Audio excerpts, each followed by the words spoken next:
The problems facing New Zealand's primary sector have been mounting at a rapid pace. So I think it's time for open hearts and open minds. Nā mai haere mai and welcome to Sarah's Country, the land of milk and honey of ideas, a distillery of innovation and courage with a doppel of global reality and perseverance. Now, broadcasting from the food basket of Aotearoa, New Zealand, Canterbury, I'm proud to bring you another week covering off the matters that matter most to farming, food and fashion in alliance with the top-notch team at Farmers Weekly. We had a fabulous 2 days on the beautiful West Coast at AgFest, thanks to Farmlands. That was on Friday and Saturday last week. Now, that drive from Christchurch to Greymouth is what postcards are made of, crossing the Southern Alps divide, dividing not only very different farming climates, but also farming systems. Now, on the coast, the farmers I talked to were in droves on the second day of the 2-day agricultural field day, because they were in the cab of a tractor on the Friday, finally having a chance to get onto the paddocks and get that seed in the ground after what has been a very wet 3 months. Now, adaptation was the big word I took from my conversations over there. Coasters are known for their adaptation to challenges, choosing to farm in an area that isn't very straightforward and, of course, very high rainfall in isolation from the rest of the country. But damn if they aren't up with the play on what's going on. I spoke to several farmers one-on-one in a new feature I've been trialling out, hopefully at a lot of events in 2021, called Front Seat with Sez, where they could open up and just tell me how they're really feeling about everything from government regulation, industry politics to, how they're feeling about the urban hating them. That is their words. Consistently, these West Coast farmers clearly knew and understood the details of this freshwater policy. Some said that the biodiversity policies coming for them will be far more devastating, and it either didn't affect some of them because they don't do winter cropping on the coast, or it would completely change their ability to care for their animals in the wet, because there's a lot of humps and hollows and surface flooding meant that they would have very little high ground under these new rules. They all appreciated the value and the sentiment of these policies, that it was a part of our future. But one thing they were all crying out for was certainty, that this Labour government won't go and change the goalpost again, change those rules on them yet again with no consultation. They said, if you amend those details, that's great, just please come and talk to us first. I feel farmers are on the same page, but they just want practical policy. Now, can I highly recommend finding that Farmers Weekly as it arrives in your mailbox, either Monday or Tuesday in the South Island. Turn to page 7. This is extremely excellent investigative journalism by Neil Wallace. He uncovered 3 documents released from Treasury under the Official Information Act that states that the policy's impact analysis was developed under significant time pressure by officials and did not give Treasury enough time to do its modelling. All I want to say and leave this with you is this really the New Zealand leadership we want. We certainly don't rush through our trade agreements like this. We take years to get them right, as they will have effect on generations. And this is such as the fresh ink on a regional comprehensive economic partnership agreement spanning 30% of the world's population and providing a 20-year boost to New Zealand's economy. They certainly didn't rush that through. Economic or environment, both deserve long-term kaitiakitanga, guardianship and protection, because in my mind, one doesn't happen without the other. Comments to wherever you are watching live. Welcome around the world, watching live across multiple different platforms. It is the first day of NCEA exams today in our high schools. So it got me thinking when I heard that. Firstly, best wishes, because it's been one hell of a year if you're a student in New Zealand to be able to navigate your learnings and then be able to do a successful exam. But I was thinking back to my heydays of dreaming of what I was going to do when I left school. From primary school, when I wanted to be a vet, Mum took me for a day of work. Was it work placement? and I fainted within half an hour. And then, a lot more. It got me thinking about that whole process that you go through to think what you'll be when you grow up. I'd love to know. Tell me, I'd love to have some funny ones. What you thought you'd do when you grow up, or are you doing exactly what you thought you would do when you were, say, a teenager at high school? Let me know that you are there in the comments below. And just because I haven't done this for a while, just sing out where you're watching live, whereabouts. Just name the town, the district, the little area, even the farm name, just so that we can see who's with us live. Tonight on the show, after 7:20, Spring Sheep Chief Executive, wow, Scottie Chapman talks about the new business model that he's wanting to model off Zespri. What direction will sheep milking go to be a billion-dollar industry? Regional Comprehensive Economic Partnership. We've got a lot of long words today. After 7:30, we are going to be joined by Stephen Jacobi. I really want to talk about what this new rule book for Asian trade means for us, as I alluded to there in the introduction. Stephen certainly knows a thing or two about trade and will bring us up to speed. I've got a few other notes here on what's happening with this Brazilian beef that contracted COVID going into China. Will that affect us? And also there is a shortage globally of containers. Trade is certainly something we follow very closely here on Serious Country, with 95% of our exports, our food being produced is exported. To close the show, the 2020 Young Auctioneer of the Year winner, and this week's Farmers Weekly's newsmaker, Andrew Sherratt, shares with us his journey to success. Looking forward to that. But firstly, a gentleman I haven't caught up for a while, used to have a yarn to him very regularly on our former program, Jaiden Drought. In terms of calling him a machinery enthusiast is an understatement. I'm super excited to support in his new showcase, his new venture, Harrisville Harvest. This is a field day like absolutely no other, coming in a couple of weeks to New Zealand. So we'll catch up with Jaiden out of the Taranaki very shortly. This is Sarah's Country. Delicious. Ever wondered where it starts? Does it start with care? Respect. Fresh grass 365 days a year.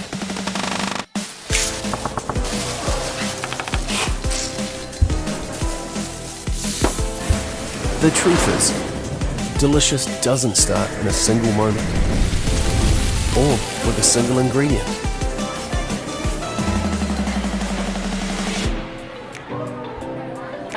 Delicious starts here.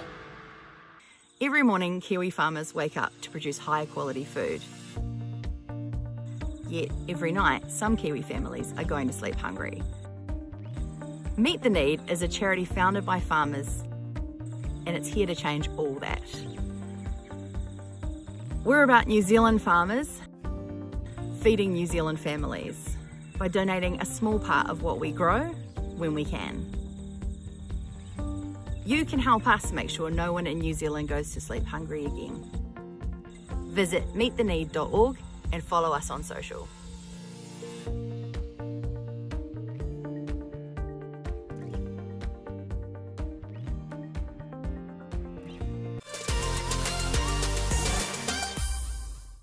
If you've just joined us live on your Monday evening, kia ora and welcome. And of course, a large welcome extended to our on-demand listeners, of course. For those who have been just watching that live, the Meet the Need TV commercial was just playing, and I just wanted to give another shout out. I caught up with Wayne and Tyler Langford and, of course, Siobhan O'Malley from Meet the Need, running around all branded up and chatting with farmers on the West Coast. post about Meet the Need. What a fantastic thing to do for Christmas. If you haven't, check it out, meettheneed.org. Simply, it's one, do you know how much one animal that you could donate through the system can feed those in our city missions here in New Zealand? What an awesome, heartfelt way to extend love and aroha over the Christmas period, a bit of spirit. So again, my absolute huge gratitude goes out to the team, and of course it's Silver Fern Farms for getting right in behind it. Now, there is nothing quite like seeing it in the flesh, watching it in the action, bringing the static stands of other events to life in a few weeks at the Harrisville Speedway in Bulls in the Manawatu. A new venture undertaken by machinery enthusiast Jaiden Drought is going to showcase agricultural machinery in its happy place, at work. Harrisville Harvest is the only event of its kind with the country's newest machinery in the field, unleashing their points of difference on over 100 acres with action-packed live demonstrations, and this is all happening very shortly on the 10th of December. Event founder Jaiden Drought joins us this evening from Taranaki. Welcome, Jaiden. Hey, it's been a long time between drinks, but it's good to see you. You know, you haven't let your hair down any further. Yeah. Thanks, mate. Yeah, it's good to see that we started off with sledging. Nothing's changed. It ended with sledging. We've started the same way again, so that's good. It's positive, mate. It's good. I'll just say it's not as harsh as my former co-host would have been. Yes. Hey, Jaiden. I mean, we used to chat on Rex, on Rural Exchange, often with your reviews in Farm Trader. You're still doing Farm Trader reviews and involved with that, just to set the scene? Yep, we are, and also doing some reviews out of Australia as well now. So that's cool. It's exciting. You know, there's different things over there that we don't often see in New Zealand. So that's another thing that's quite cool. And it's probably just again brought about the excitement of Harrisville and just seeing that the machinery in action. You know, it's very expensive now to try and buy off a brochure. So it's just great to see it in the flesh and doing its thing, you know. So, you know, we're super excited. This hasn't been a light bulb moment. I know that you have been on the case of wanting to see more of this over the past couple of years. But how did you get to the point of pairing up with the Harrisville Speedway to actually see this event happen? Yeah, so it's just probably on the back of, you know, arguably it's not a good year to do it, you know, on the back of COVID but then not having Mystery Creek and missing out on Central District's field days, we felt that there was, you know, it was a really good opportunity, although marketing budgets are a little bit tight for some of the manufacturers. It was really humbling to see them get on board and really support it. So I approached Dean and Brent Harris, who own the Harrisville Harvest Speed, that they own the property there, and just a central location mainly. It's on State Highway 1, you know, 2 hours to Taranaki, Hawke's Bay, obviously the Manawatu's right there across to Wairarapa. It was just a really good catchment, and often a lot of things are in the Waikato, and obviously Waikato people are welcome to come down, but it's just really nice to have something maybe in the lower North Island that they can, you know, get involved with. So it's been really exciting. You are right. It is an awesome central spot for a massive catchment. And that is the thing. After, sadly, National Field Days being an online only, it left a real void, didn't it, for those large sites that do really underpin the field days. Yeah, and so what we're trying to achieve is we're not trying to take on the National Field Days. You know, we're just trying to create a niche market where farmers and contractors come and the dealers and the manufacturers, they get a really targeted audience. So we're trying not to have, you know, candy floss machines and all the hoopla that often comes with field days. We're just there showing machinery and everything that's very targeted for those people. So hopefully, they get a really good response from the money that they're putting into it. And you know, there's lots of grass there. We've been very blessed with a good growing season. So now, hopefully, fingers crossed, the weather plays ball and we're good to go. You know, so yeah. I'm looking at a map here of how you've divvied these up and how big are each individual plots that each of these companies have got. So 10 acres. So there's 10 acre sites. Yeah. So it's a lot. So that's 4 hectares. So it's a lot. Like what we want is that we don't want people to be bored watching machinery go up and down, but we do want them to see enough so that they can actually, you know, compare them. So what we're actually going to run a timed, so each manufacturer will go in a timed slot, so they're not going to be all running at once. In case you wanted to see two manufacturers' mowers, for example, you can compare them, and then you can go on site, after that and talk to the dealers and see the cut and see the tethering job, and then after lunch, so we're going to go around the sites, come back, have lunch, and then go and start the harvesting in the afternoon. And then at the end, we'll just come round. There's a bar on site, and we can just try and have a real country, going back to what field day sort of used to be, where everyone can sort of stand around, and we're going to put on a barbecue and, have a free steak sammy and some subsidised beers, and everyone could just get together and have a yak. So that's the real key driver, to just have a, good old country shindig, really, that's got heaps of big gear roaring around. So, yeah, you can see why I'm excited. I can, and there'll be so many people that are listening or watching to this right now that I can actually feel their excitement going, this is a day for me. This is exactly me to a T, because there's so many people that just absolutely froth over this stuff. And Jaiden, can I tell you officially live on air, I'm going to come as well. I'm so excited. Yeah, I'll have to send you a ticket. Do you want a VIP sort of like seats around your neck? No. I just want to call. As soon as I said subsidised drinks, you were in. Yeah, you know me well. But you've got all the major names here, haven't you? All the major brands, as well as, of course, the distributors, Power Farming, Norwood, Giltrap, Tulloch, they're all there. Was it hard to get them on board? I couldn't imagine. Once you get one, they'll all want to be there. Yeah, and that was sort of it. Like I say, it was really humbling to they actually got on board and sort of got behind the idea. They really feel that there's a need for this, and I guess it's nice to know that they put the trust in that we were going to have the grass and do the thing, look, it's exciting, and they're really excited about it. And like I say, there's lots of grass there, so the people are going to come to, they're going to get to see what they came for. So yeah, look, we're really excited, and like I say, it's very humbling that they've come on board. Okay, we're talking about the Harrisville Harvest Demo Day, Thursday the 10th of December.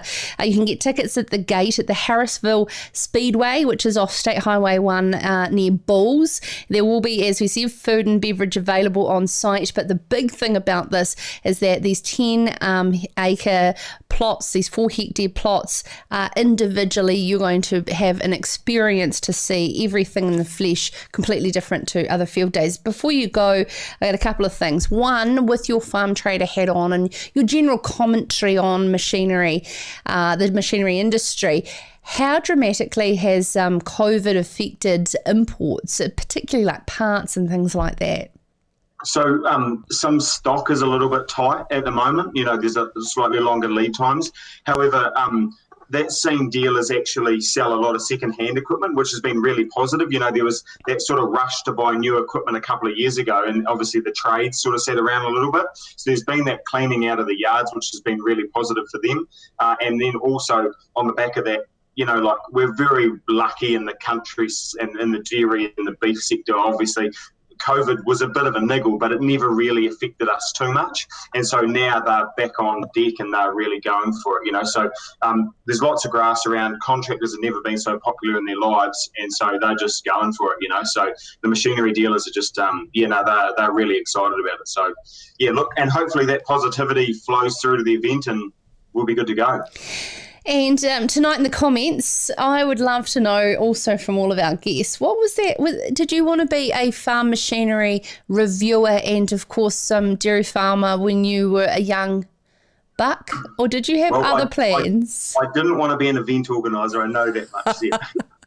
Getting bogged down in health and safety and traffic management more than what I signed up. No, but look, I've loved tractors for a long, long time, and so I guess something, I guess really when you get to drive tractors daily, it's sort of living the dream a little bit, So, and the fact that getting involved with this and getting to know the dealers and that sort of stuff, it's really cool, and so it is a dream come true, So it's it's positive. So, and on the day I'll be like a kid in the candy store. You can be assured of that. And I bet you there is a lot of young children there that will also be frothing as well. And it's so exciting to see. Thank you so much, Jaiden Drought, a self-acclaimed machinery enthusiast and the event founder of a brand new event, Harrisville Harvest Demo Day, which is coming up very shortly on the 10th of December.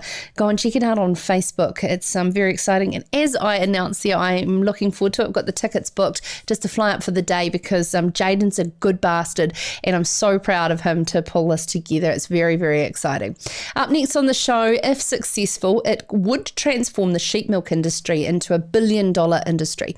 Scottie Chapman, CEO of Spring Sheep, will join us to explain how they're going to copy the Zespri model. This is Sarah's Country. The recipe for perfect beef and lamb.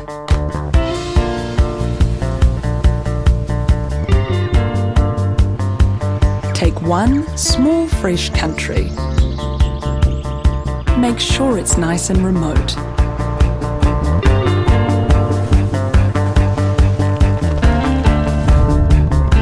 Now, keep it at the ideal temperature all year round. Next, mix in the farmers.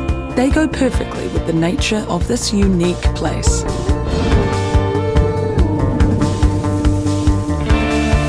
Add regular sprinkles of rain to really bring out the lush meadow grass. Then let your animals happily graze on this grass all day, every day.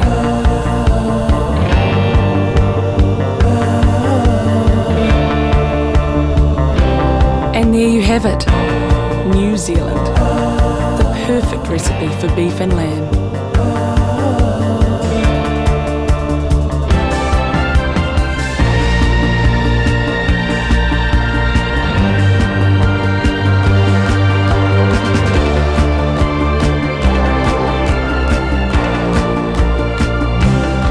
Taste pure nature.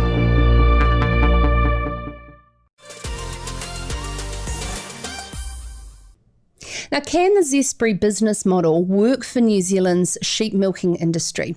Its former chief executive, Lane Jager, believes it can. Now, if successful, it would transform the industry into a $1 billion industry. It's delivered for its farmers. Now, Lane Jager told this to 400 people at a Spring Sheep Milk Company's annual open day held very recently on a farm near Cambridge. Joining us now to discuss how the model will play out over sheep milking is Spring Sheep Chief Executive Scottie Chapman. Joins us on the phone. Evening, Scottie. Good evening, Sarah.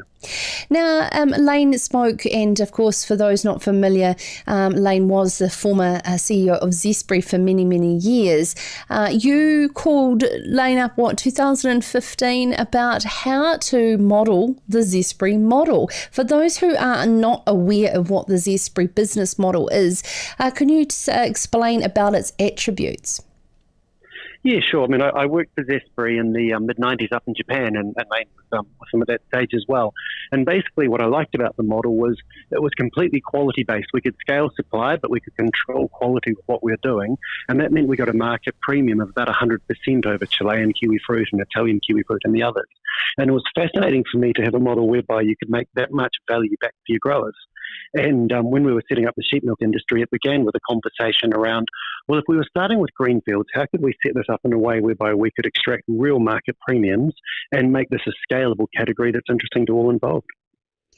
Yeah, and so the real fundamental of it is the fact that it's about having a license to supply over a property that goes with the property, effectively, in the Zespri model? That's right. I mean, if you look at the Zespri, Zespri model, what it is, supply is limited. You make sure you've got more demand than supply. And they can do that by issuing licenses and making sure they only have as much kiwi fruit available as can get very good prices in market. And they can put very strong controls around quality to ensure that the consumer gets a fantastic experience every time. when we set up this industry, we knew we can do the same model in that let's not get excited. You know, New Zealand has a history of having something going well and then oversupplying. We call it the Valley of Death, where, you know, farmer-driven industries will put more and more farms down and then wonder why the consumers stop buying. Well, when we set up with the Zespri-style model, we knew that we'd make sure demand comes first.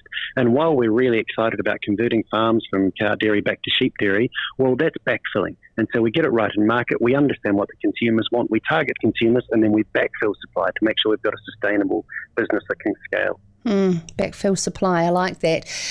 Because the thing is, you've said there that sheep milk products sat in a hugely valuable niche market, and you do not want to let this go anywhere near commoditisation.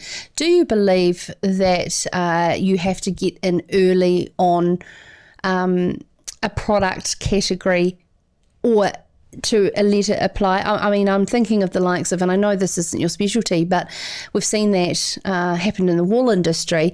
Is it really about jumping on board and creating something really unique from the start to get that right? I think it's a lot easier, Sarah. I mean, I am off a sheep and beef farm myself, and I spent time working for New Zealand Merino when I first came back to New Zealand.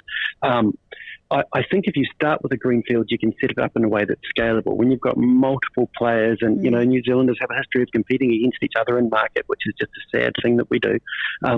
It's a lot harder to take it when you have a clean industry like us that has no footprint. I mean, when we began, we had no farms, no infrastructure, no customers, no products, but we had the ability to set up in any way we wanted to work. And, you know, now we've got 11 farms supplying into us now, and we've got the ability to scale, and we've got a model set up that's actually really scalable. You do it in an existing industry, and you just don't have that control over quality and that control over volume to enable you to make those changes. The conversions of dairy farms into sheep farms, one of the attractions is the lower environmental footprint. But in terms of genetic gains in sheep, are we seeing that on a good trajectory? Yeah, I mean, it's a really, really interesting part of the business, and what's fantastic. I mean, if you look at New Zealand, we've got 26 million sheep, and there's not 20,000 of them are actually dairy sheep. So when we began this business 5 years ago, it'd be like putting cups on an Angus and expecting to get milk out of them. We went to Europe and bought a lot of embryos and a lot of straws of semen back from the top stud farms around the world, and now they're actually 4-tooth, so those are original ewes. So now we've got a really good range of genetics that we brought in from Europe, and our yields are going through the roof. All of a sudden now we have dairy sheep available in New Zealand, and I think you'll find over the next 5, 10, 20 years there'll be a lot more of these high-yielding genetic ewes available, and that allows us to set up the equivalent of a Friesian cow, if you like, in the sheep industry. And I've got a famous saying, farmers more like sheep than sheep, Scottie, and as soon as they see a tremendous amount of value, they're all going to want to get in. However, you are doing that amazing ability to control supply. What does the next 5 years look like? And for those who are keen on getting into this particular category, what should they be thinking about to ensure their success to be in early? Absolutely, and you've nailed it in regards to your definition of that. You know, the only way we can make this successful is to ensure we have more demand than supply. The only way we can do that is to make sure we only bring on the number of farmers that we know can make it work over the short, medium, and long term. Because when a farmer converts to sheep milk, they've got a 20-year return on their assets, and we've got to look them in their eyes and say, hey, not just this year or 3 years or 5 years from now, we're going to be giving you a competitive return in 20 years as well. And that's the sort of time frame we need to be looking at. If you are interested in converting to sheep milk, in our case, it's the Greater Waikato is the only region that we're in, and we're actually only looking at farmers that are they want a better environmental footprint, but they're also looking at the diversification. You know, then we're not just looking for disgruntled cow farmers, if you like. We're looking for those that really are looking for an edge and want to convert a percentage of their farm across. You know, there'll be some that are doing cow and sheep at the same time on a similar platform, and that's really exciting. So by all means, if you're interested, come along and jump on our website, Spring Sheep, and we'll be able to get in touch with you around that. Scottie, I found it interesting that the fact that you've had an involvement with not only Zespri but also New Zealand Merino.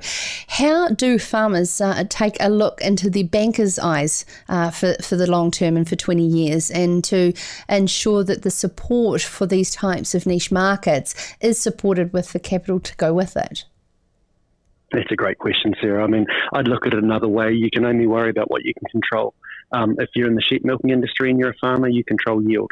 and you just have to know that the partners you're working with, you have to believe in their model and believe that, in our case, a Zespri style model is the way to go, where you're taking new product development through and creating brands, etc. No matter what type of farming you're in, you maximise the bits you can control, and that really is all you can do. So in regards to how the bankers act and how the bureaucrats act, we just can't affect that. What a great piece of advice. We have Mr. Stephen Jacobi up next on the program, Scottie. What are some of those very strong markets and low-hanging fruit for sheep milk, particularly in the way we produce it here in New Zealand? Yeah, well, we after a few years of trial and error, we've decided that we're just simply a nutrition product, a dairy nutrition product.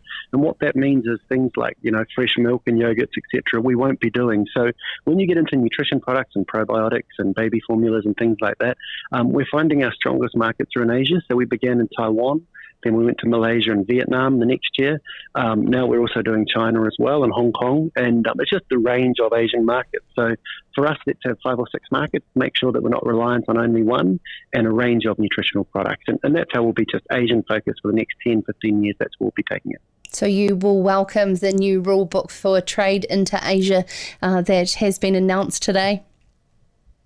I'm not up to speed on that one, to be honest. Oh, that's okay, no worries. So you can hang around and have a yarn to Stephen Jacobi, which is looking like we've got some fantastic pathways into Asia following some trade agreements. So, no, sorry to throw you under the bus like that, but of course, it's absolutely anything that opens up trade, more than welcome. Exactly.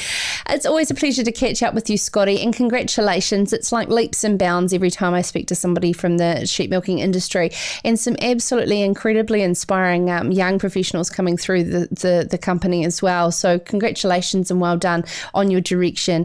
You can catch the story in this week's Farmers Weekly by Gerald Pickard, titled Jaeger Backs Sheep Milk Industry. Now up next, as I mentioned, we're going to be joined by trade commentator Stephen Jacobi, who is the Executive Director for TradeWorks, among many other hats, with the latest on this Asia trade agreement. This is Sarah's Country. One of the first things you learn when you live out here is where to shop for the things you need to live out here. like electric fencing, Or horse thief. or bee suits. Children, Chook food. Do you want a couple of these? or something stylish to wear. Not everyone's got stuff like this. But at Farmlands we do, and then some. So if you need anything to help you farm, Grow, Milk! Dredge! Rhea, come on in. Because we're out here too. Really pleased we got into this. Thanks for your help, Dave. It's a good idea, honey. you reckon it'll come out? Cover it in talcum powder, leave it 10 minutes, and you'll be fine. Good call, Dave. Good call on getting those security cameras, Dave. You caught a new one yet? Yeah, kind of. When you've got decisions to make, we'll be there to help you make the right call. I'd go for those ones, Bob. Yeah, good call. Did you choose these? Oh, you know. For great advice and insurance, talk to FMG. Welcome if you've just joined us live here on Sarah's Country. I hope you had a wonderful, beautiful weekend. I know it was super duper hot here in Christchurch for the races on Saturday. Many choosing to drink water. Probably a good idea at those races, that's for sure. I am calling for some comments. I'd love to hear what was the thing that you thought you were going to do when you were at high school in terms of a career. Did you end up going through with it? I was actually thinking when I was prepping for the show, then later on, after my vet story, I wanted to be a property developer. I had a day girl's father who was a property developer in Dunedin, and I thought that sounds really good. And I was at the bank opening a bank account when I was about 13 in Dunedin, and I won't name the bank because it will be embarrassing for them. They said, "What would you like to do when you grow up?" And I said, "I want to be a property developer." And the bank teller said, "Oh, what do they do?" And I thought, oh, shivers, you don't know too much about your own business now, do you? But certainly I didn't go into that field, and certainly didn't think I was going to end up in this job. I'd love to know. Jock Innes is here. He said the careers teacher at high school said I was too thick to be a lawyer or a doctor, so I guess you should go and be a farmer. How right he was. And I say how wrong he was. To be a farmer is certainly not a thick job, especially this day and age. Thanks so much, Jock. Wherever you're watching, send in the comments below, or even just tell me where you are watching live from.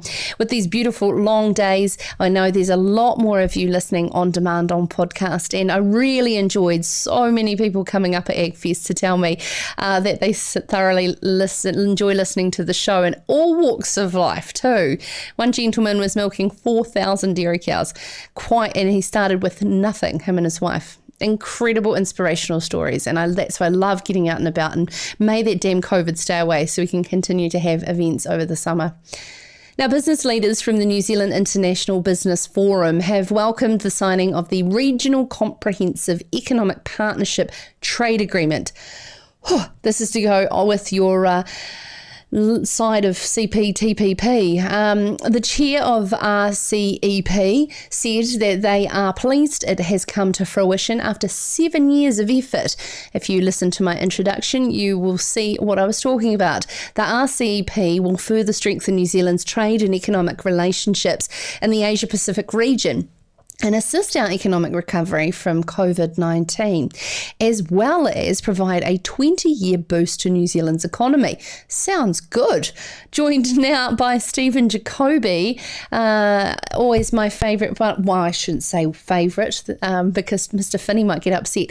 One of my many favourite trade commentators. You can say favourite, Sarah, that's quite all right with me. Hey, most favoured nation, most favoured guest. Yes, just keep going. When I saw this come through, this press release late last night, I thought, this is fantastic, but don't we already have an agreement of this nature? Could you explain what this means? Yes, that's right, Sarah. We do have FTAs already with all the members of RCEP. So what do we get out of this new agreement? Well, we get the commitments that we've made with all of those people wrapped up into one super agreement, which makes it a little easier for our exporters who are dealing with what we sometimes call the noodle bowl of conflicting trade agreements around the Asia Pacific region. We also get the chance to sit at the table when the rules of this agreement are being worked out and expanded in the future.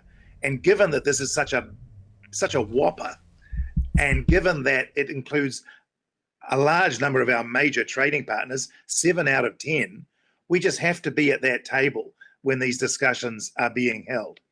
Now, the agreement has also made some small increases in our market access, particularly in Indonesia, for a range of primary products.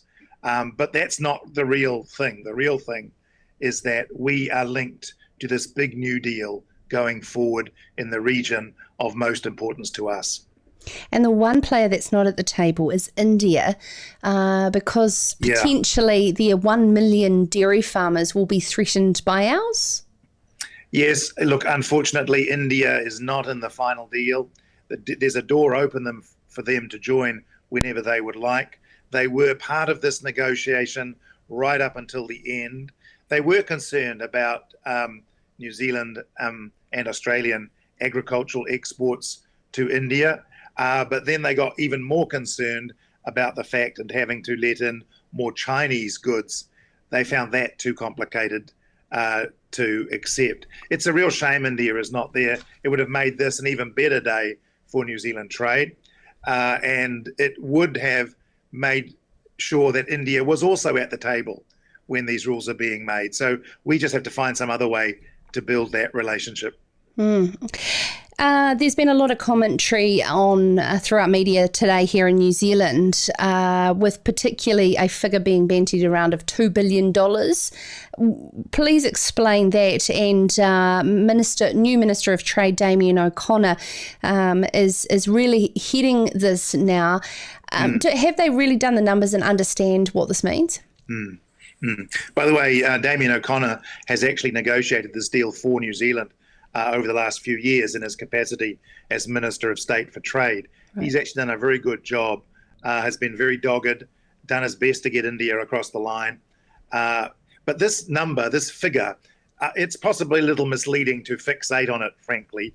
I know the government always likes to come up with a figure to say how much this is going to be worth to us. But this is a figure that is derived from an econometric assessment of the whole agreement and its potential value to New Zealand over a very long period. And what they are looking at is, yes, the market access improvements, yes, the improvements to trade rules, but also the improvements in economic growth that are going to take place in the markets that are involved in RCEP. Bear in mind, this is going to deliver a free trade agreement between China, Japan, and Korea, and New Zealand will benefit from that as those markets continue to open up and grow as a result of this agreement. So this figure's been put together by a panel of expert economists. It's all on the MFAT website. It doesn't mean that we're going to get $2 billion more of exports next year, unfortunately, if only life were that simple. Yeah, absolutely. But I mean, the way our terms of trade are going and how fantastic our primary sector is, I wouldn't be surprised, Stephen. Well, that's a good point, I think, and it's worth making, that the primary sector is holding this country up.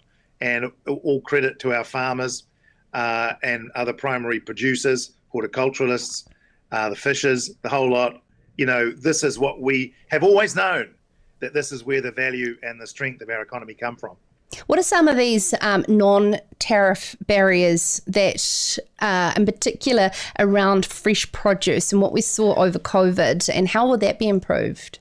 Yes, it's really about things like rules being put in place to take advantage of to protect against COVID, or to do all sorts of things. Sometimes these are done quite innocently to meet some sort of particular concern. Sometimes they're done not quite so innocently to block trade.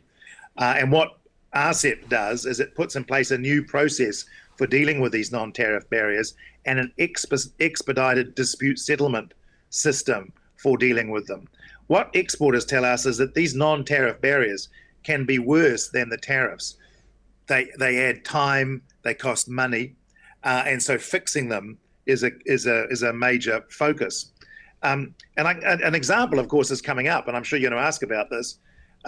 This latest example of potentially COVID being associated with some exports of New Zealand meat.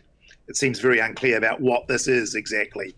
But let's just say, and without wanting to suggest this is going to happen, the Chinese were, for some reason, going to put in place some new rules about that.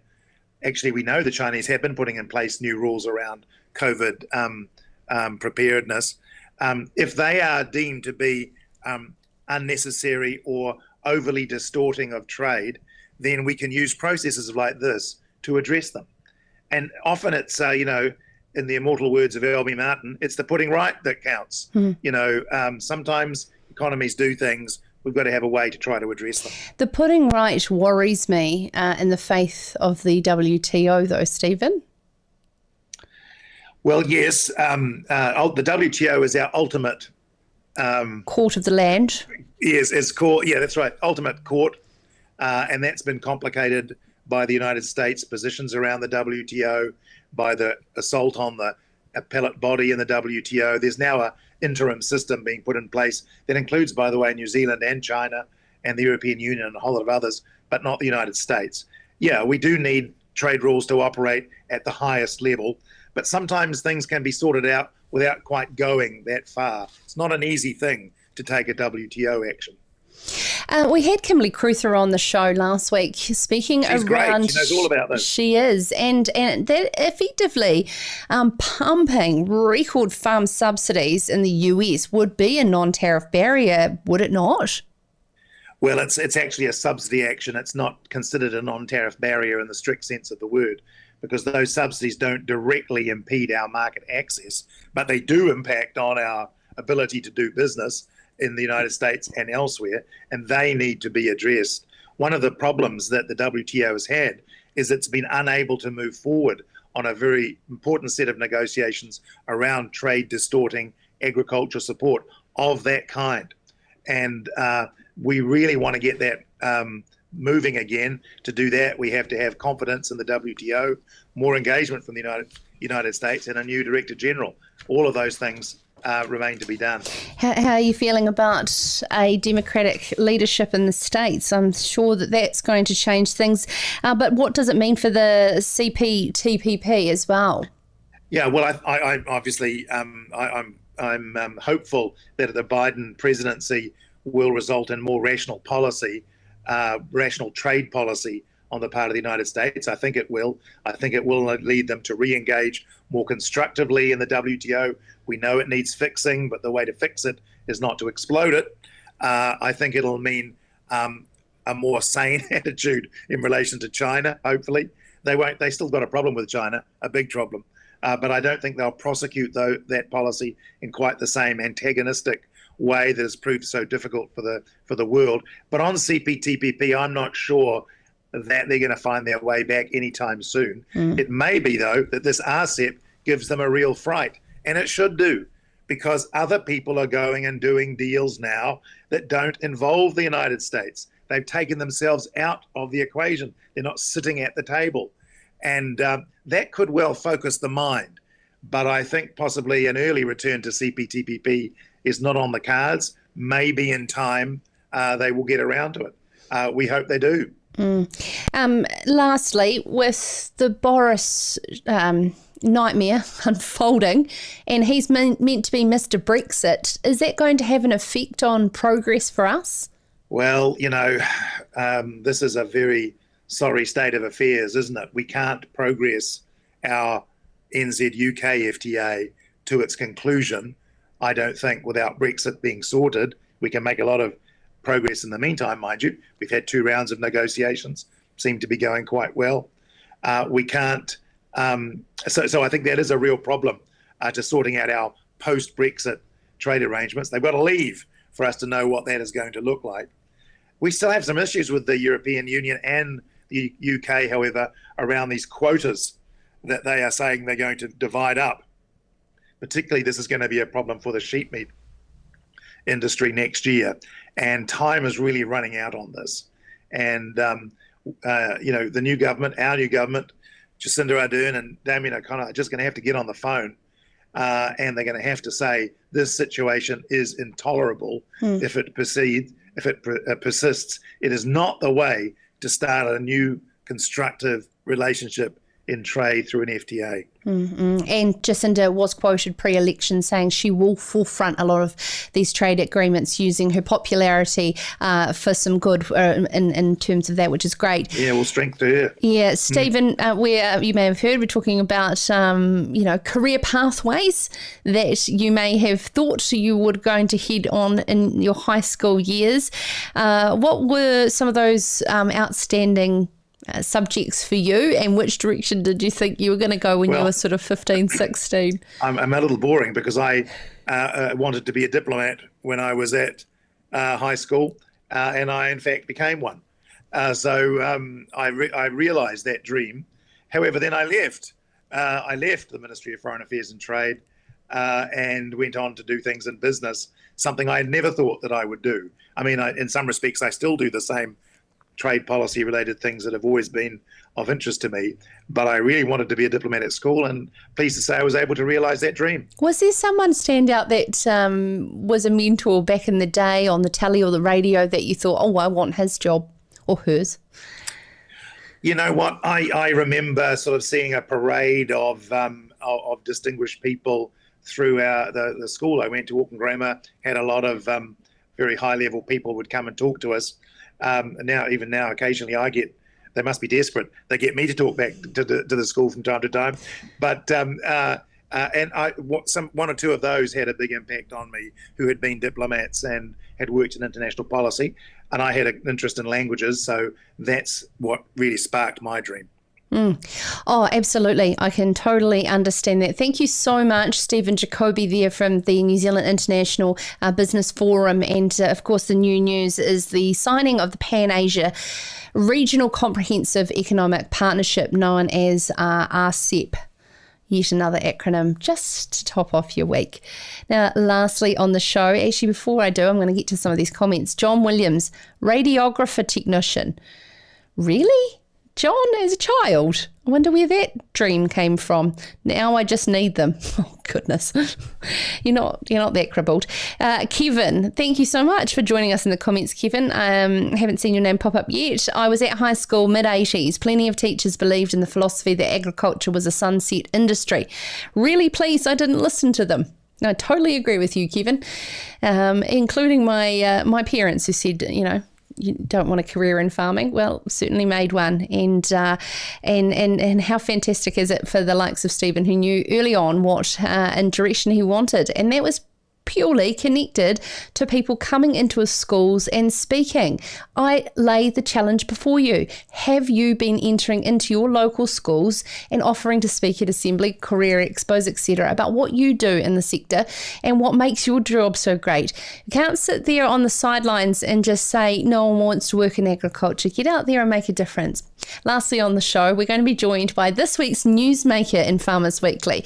Andrew Sherratt was named last week as the winner of the 2020 Heartland Bank Young Auctioneer of the Year.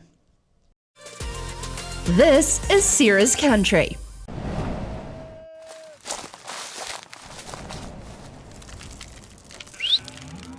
Growing a better world takes courage. It takes foresight and vision. It's about dreaming big, then being brave enough to follow that dream through. To create a world where food is plentiful, soils are healthy, and rivers run crystal clear. A world where we grow more with less, where livestock is tended to with care. Energy is friend, not foe, and waste is a valuable resource. This is the world you're already shaping through imagination, innovation, and determination.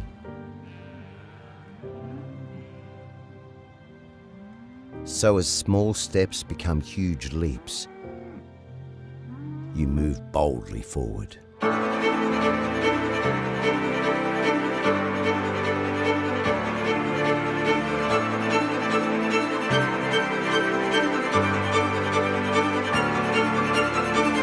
And Rabobank is there beside you to help grow a better world together.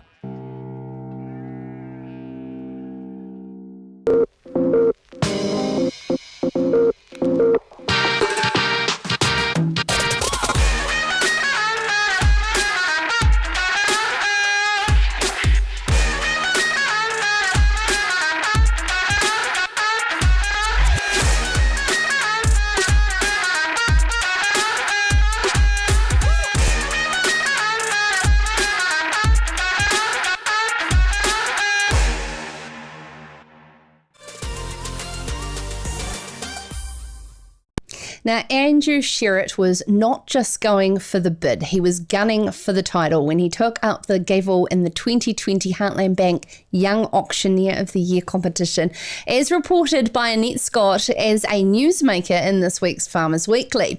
Now, when Andrew Sherratt was finishing up his studies at Lincoln University, just down the road from here, he wasn't certain what career pathway he would take. Got a bit of a theme going on. He played hockey in France for a couple of years, and then he returned to New Zealand back into the livestock selling business, this time with Hazlitt Livestock, based with the company's Mid and South Canterbury team. And Andrew joins us still on the job, on the side of the road. How's your day been? Where have you been, Andrew? Sort of paint a picture for your day-to-day job. No, well, Monday's normally Temuka cattle sale and sheep sale. So I spent the morning there and then had to shoot over to Albury to do some bulls, and then I've just been up the Rangitata Gorge drafting some hoggets. So, yeah, just slowly making my way home. What a terrible office to be in, up the Rangitata Gorge. Yeah, no, she's a pretty hard place to beat on a gorgeous day like today. Yeah, absolutely. Nice. Well, firstly, on behalf of our listeners and viewers, congratulations on your win. For those who are unfamiliar with the Heartland Bank Young Auctioneer competition, can you just explain what's involved and how you participate in such a thing? Yep. So basically, it's designed for the young up and coming auctioneers in the livestock industry. So you've got to be under the age of 30, which I just slide under. And so basically you run through an interview process the night before, and they just sort of ask you questions on the rules around auctioneering and, just general livestock questions. And then obviously the following day we did a live auction of three animals, or 3 lots, at a live auction at Canterbury Park. So yeah, so basically you just got to be under 30 years old and in the livestock industry, and willing to give it a go. Was it your first year as entering? No, I did it 4 years ago. And I sort of, it was an experience, so I thought I'd better go away and get some practice under my belt. It was pretty eye-opening, so went away and did just that, Like a good young farmers competition, you thought, right, I'm going to make sure I come in and smash this. And it looks like you did. Well done. No, thank you. What were some of the challenges against the other competitors? I mean, was it pretty strong competition? Yeah, it was. I think all the guys that did it were very strong auctioneers. There was a couple of guys there that were selling cattle for the first time. They did a pretty good job. So there's definitely a lot of up and coming auctioneers coming through. So I was just lucky enough to scramble through, really. Tell us about your journey. You played hockey in France. That's pretty exciting. And then what led you home? There's only so long you can live in France. I'm sort of, used to the country a wee bit and wide open spaces. So living in little small apartments, you only can do that for so long. I hear you. Yeah, 100%. And what about the prize of going to the Sydney Royal Show? That's sad. Is it what happens instead? Well, they're hoping to. It's up and running next year. So I think Sam Brown, who was the previous winner last year, also didn't get to go. So hopefully that it's up and running next year, and then both of us can head over. Which would be a pretty cool experience for the both of us to go over at the same time. Would be pretty cool. Good luck with Sam Brown in Sydney. No, that's excellent that you get to go, because every previous winner of the Heartland Bank Young Auctioneers has absolutely thoroughly enjoyed it, and I know that Logan is absolutely a bit of a celebrity over there, and they really love the Kiwis, so it's awesome. Yeah, no, they do. Yeah, definitely. Hey, what about challenging these young auctioneers? And of course, it being something of COVID, we saw these hybrid auctions. It must be extremely hard to auctioneer those, where it's online and offline at the same time. Yeah, no, there's definitely evolving new things happening. And the hybrid thing and the online, it's sort of probably, moving towards that. Like, it sort of gives you a wider audience and a wider buying power for the vendors as well. So it's something that's new and exciting. I think it'll develop more over time. How's Hazlitt as a company finding utilising technology as well as their traditional methods of selling as well, and what does the future hold, do you believe? Yeah, well, I think like you said, the traditional ways of auctioneering is always going to be there. Like, we've got our on-farm lamb sales up at Glenmark tomorrow. So, I mean, they were always going to be, your traditional on-farm sales that might not be brought to an online audience. But I think the online system's got its place. Like, I think it's quite good at stud sales and, lots that come up and by themselves. People can get more time to look at a single bull coming up. I think it's, working quite well through the stud sales at the moment, which is really good. And while we've got you, I know there'll be a lot of people listening and watching who want a little bit of market commentary. Andrew, how are store prices looking sliding into Christmas with so much uncertainty? What type of sentiment are you hearing out there from farmers on the ground? Yeah, well, I mean, up until now it's been reasonably dry around where we are. So like 2 or 3 weeks ago, things weren't looking that rosy. Lucky we've sort of had some rain since then. So the grass is really taking off now. But there is a lot of uncertainty out there. No one really knows what's going to happen 6 months down the track, do they? So it's definitely playing on people who are buying stuff. It's definitely playing on their mind. You're sort of finding at the moment people are probably looking for more shorter term sort of trade options rather than your long term, which is interesting with a lot of store lambs coming out now, and then a lot of 100 kilo calves from which people are reared. A lot of them are starting to come out now, so it'll be interesting to see what happens there. The world certainly revolves around risk in every single part of any industry, doesn't it? Andrew, just to close, because we had a lot of fun with the comments as well as with our guests, it did say in the intro that you didn't know what you wanted to do when you were at Lincoln University.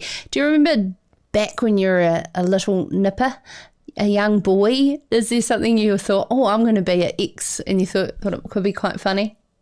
No, I probably wanted to be a lot of things when I was little. I was a bit of a terror child, so I was just into everything, gave it a go. Probably didn't put much thought into things, so I was pretty chuffed to get through uni. So didn't thought it was be able to do it, but I got through there, so I didn't really know what I wanted to do, so I was open to anything, to be fair. But staying in the rural industry, and obviously you've got the best of lots of different worlds in your role with Hazlitt.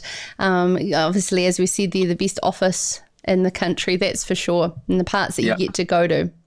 Yeah, definitely. No, we're pretty lucky in our job that we do get to see some pretty good parts around New Zealand, and you meet some great people along the way. So, I can't really complain too much. Oh, awesome. Thank you so much. And again, congratulations. That's Andrew Sherratt from Hazlitt Lives. My tongue has been completely twisted this entire show. My apologies. From Hazlitt Livestock. Oh my God, I should just finish the show. A winner of the 2020 Heartland Bank Young Auctioneer, a competition that happened here in Canterbury last week, and the newsmaker in this week's Farmers Weekly. My apologies to the Hazlitt team for stuffing that up. Now, before I get to what is coming up on tomorrow's show, I do want to let you know that I absolutely am thoroughly enjoying these emails that are plying into this inbox with suggestions, your feedback, all sorts of things. Sarah@sarahscountry.com, the easiest way to get in touch with me, as well as, of course, across social media, drop into the old DMs. We do clear those, and we certainly love to know what you are enjoying, and certainly what you want to see or hear more of, because Sarah's Country, believe it or not, is all about you, because without you, we don't do this. We don't get up every day just purely to sit here and talk to a black box now, do we? Tomorrow on the show, Chris Claridge, CEO of Potatoes New Zealand, has been on the show and has been extremely passionate about these dumped potatoes, and I think we've got an evolution into the story. So Chris will be with us on tomorrow's show.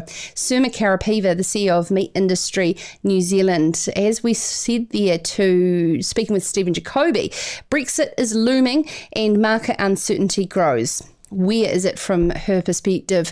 Going to land.